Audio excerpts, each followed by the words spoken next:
आ गया है फॉर्म जिसका सबसे ज़्यादा इंतज़ार था।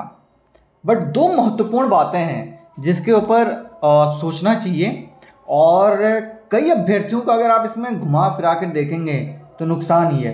चलिए आगे बढ़ते हैं, डिटेल में इस वीडियो में हम इसके बारे में चर्चा करेंगे, तो मेरे साथ आप अंत तक बने रहिएगा। चलिए शुरू करते हैं। तो फ्रेंड्स, जैसे कि आपको पता है कि अधीनस्थ सेवा चयन आयोग की ओर से, जी हाँ, अधीनस्थ सेवा चयन आयोग की ओर से जो है पुलिस कांस्टेबल के आज फाइनली जो है नोटिफिकेशन जारी कर दिया गया है, और ये 2000 पदों पर भर्ती आई है।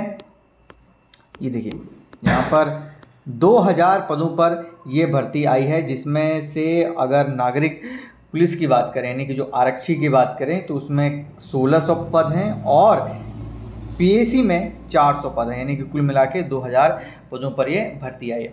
अब इसमें जो महत्वपूर्ण बातें हैं, 3 महत्वपूर्ण बातें मैं आपको जो है बताने वाला हूं। आप मुझसे एग्री करिएगा कि आप किस किस पॉइंट्स पर मुझसे एग्री करते हैं।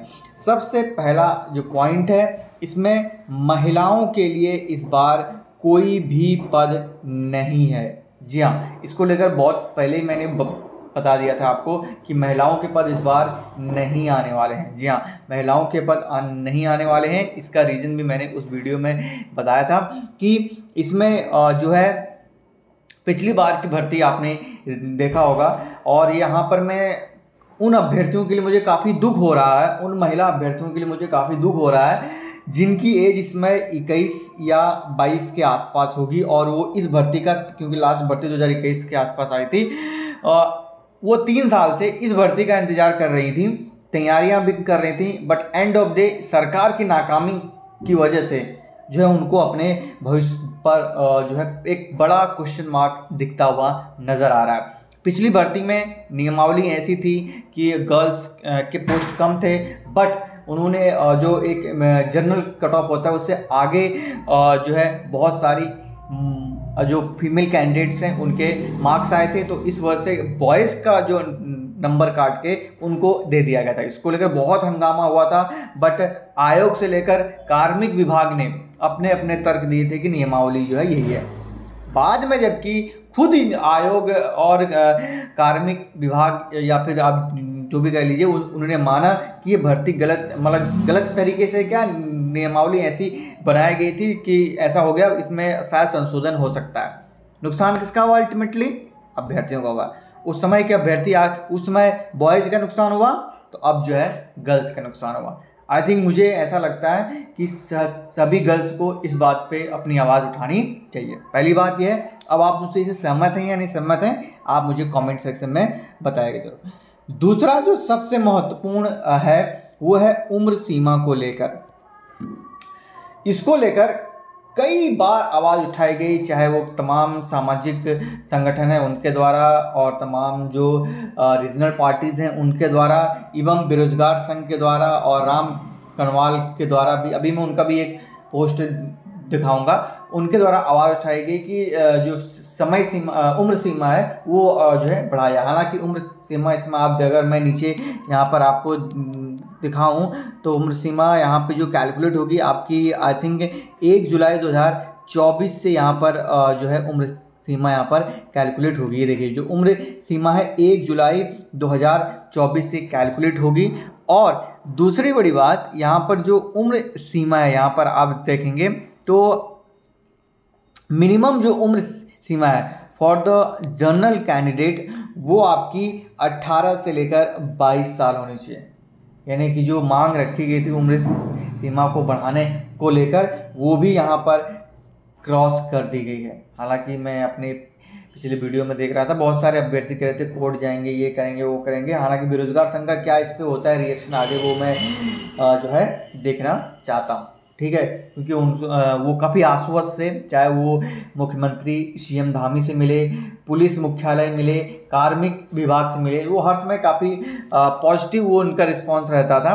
हालांकि ये पिछली भर्ती में भी ऐसे ही था, पॉजिटिव के चक्कर में लास्ट में ऐसा नेगेटिव हुआ कि बस आप ही समझ जाओ मैं क्या बोलने वाला हूँ, ठीक है। तो आई थिंक इस पर भी बहुत सारे अभ्यर्थियों को अपनी आवाज़ उठानी चाहिए, ठीक है, क्योंकि अभी फॉर्म भरने में बहुत समय है। 8 नवंबर से फॉर्म ऑनलाइन होंगे। चलिए तीसरी और एक और जो सबसे महत्वपूर्ण इम्पॉर्टेंट बात है वो है राज्य आंदोलनकारी रिजर्वेशन।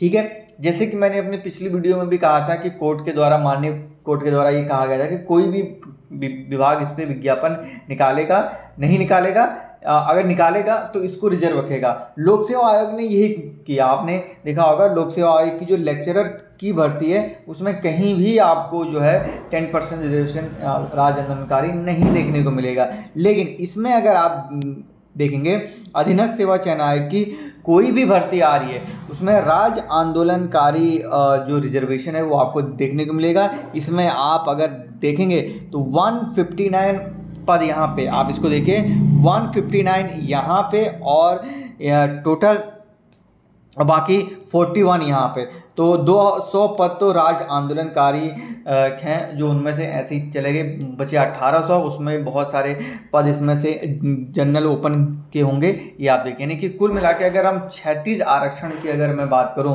तो टोटल 620 पद तो 36 आरक्षण से ही गए हुए हैं। चाहे आप स्वतंत्रता संग्राम सेनानी ले लें, भूतपूर्व सैनिक ले लें, अनाथ ले लें, कुशल खिलाड़ी ले लें, होमगार्ड का भी इसमें। तो आप सोचिए क्या बचा जनरल के लिए। तो एक बहुत सारी चीज़ें हैं और 10% रिजर्वेशन जिसमें आप देख सकते हैं सीधे 200 पद चले गए। उसकी जो अगली सुनवाई है 27 नवंबर को है, तब तक शायद इसके फॉर्म भी ख़त्म हो जाएंगे। आई थिंक लास्ट डेट कब है फॉर्म भरने की 29 नवंबर है। ठीक है, हेयरिंग के जस्ट 2 दिन पहले बात जो है हो जाएगी।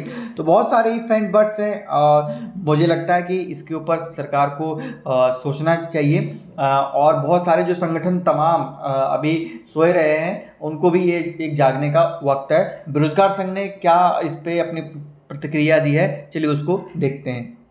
ये राम कांडवाल जी ने जैसी भर्ती आई उसके बाद पोस्ट किया था कि पुलिस कांस्टेबल का विज्ञापन जारी हुआ है, शुभकामनाएं, लेकिन उम्र सीमा नहीं बढ़ी है। 1 लाख युवाओं के साथ धामी ने फिर धोखा किया, अब करो या मरो पर हम आगे बढ़ेंगे। तो आप देख सकते हैं कहीं ना कहीं उनके अंदर भी निराशा है बहुत सारे अभ्यर्थियों में। हालांकि इसके ऊपर आपने देखा होगा कि मुख्यमंत्री पुष्कर सिंह धामी की ओर से पॉजिटिव आश्वासन ऐसा इन्होंने भी कहा था, कार्मिक विभाग की ओर से भी ऐसे ही कहा गया था। और उसके अलावा आपने देखा होगा कि जो अधीनस्थ सेवा चयन आयोग के जो अध्यक्ष हैं जीएस मार्तोलिया साहब, हालांकि उनके हाथ में कुछ नहीं है और उन्होंने भी कहा था कि एटलीस्ट 1 साल या फिर 25 अराउंड समथिंग जो है एज होनी चाहिए। बॉबी पवार ने भी इसके ऊपर अपनी जो राय दी है, उन्होंने कहा कि पुलिस सिपाही भर्ती में मुख्यमंत्री के आश्वासन के बाद भी आयु सीमा न बढ़ना दुर्भाग्यपूर्ण है। ये उन युवाओं के साथ छलावा है जो अपने जीवन काल में सिस्टम की लापरवाही के कारण एक भी पुलिस भर्ती नहीं दे पाए।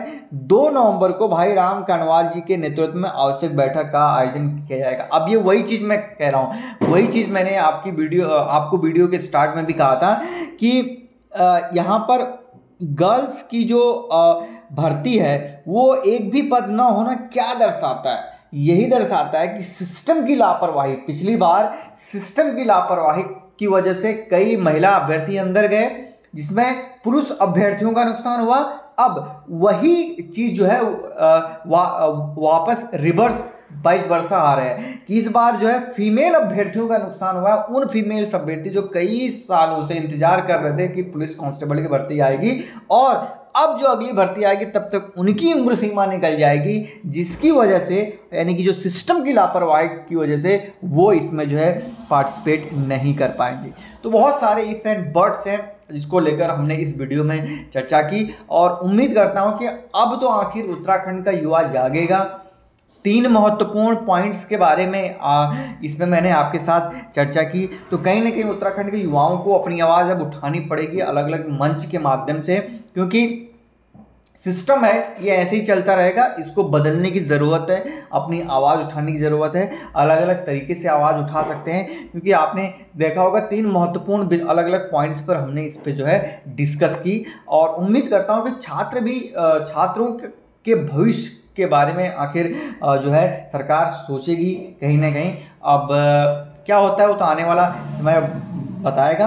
मिलते हैं नेक्स्ट वीडियो में। बाकी वीडियो अच्छी लगी तो लाइक कर दीजिएगा और शेयर ज़रूर कीजिएगा, और चैनल पे पहली बार आएँ तो सब्सक्राइब करना मत भूलिएगा।